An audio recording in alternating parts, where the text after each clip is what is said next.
ছোট শিশু থেকে বৃদ্ধ, নেতানিয়াহু সেনাদের বর্বরতায় এভাবেই ঘর ছাড়তে বাধ্য হচ্ছেন নিরীহ ফিলিস্তিনিরা। ভিটেমাটি ছেড়ে মাথা গোঁজার ঠাঁই খুঁজতে ঘুরছেন রাস্তায় রাস্তায়। চারদিক থেকে ঘিরে রাখা ইহুদি সেনাদের ভয়ে দিন কাটাচ্ছেন গাজার বাসিন্দারা। এই বুঝি আবার হামলা হলো, এমন আতঙ্কে কাটছে রাত দিন। ঘরবাড়ি থেকেও যাযাবরের মতো জীবনযাপন করতে হচ্ছে তাদের। পালিয়ে বেড়াতে বেড়াতে ক্লান্ত হয়ে পড়েছেন তারা।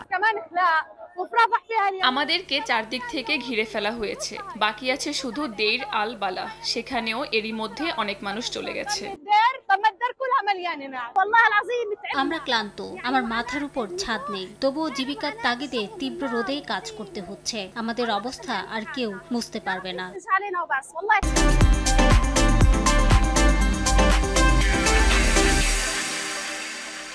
ভুক্তভোগী এক ফিলিস্তিনি নারী জানান, বাড়ি গিয়ে তার মা এবং ভাইকে ডেকে নিয়ে যায় ইসরায়েলি সেনারা। বেঁচে থাকতে চাইলে অন্য কোথাও চলে যাওয়ার হুমকি দেওয়া হয় তাদের। এ সময় জীবন বাঁচাতে গাজার আল বুরেইজ এবং নুসেইরাতের বাসিন্দাদের আল মাওয়াসির হিউম্যানিটেরিয়ান জোনে চলে যেতে বলেন তারা। চলমানি বর্বরতায় এখন পর্যন্ত গৃহহীন হয়ে পড়েছেন গাজার প্রায় 20 লাখ বাসিন্দা।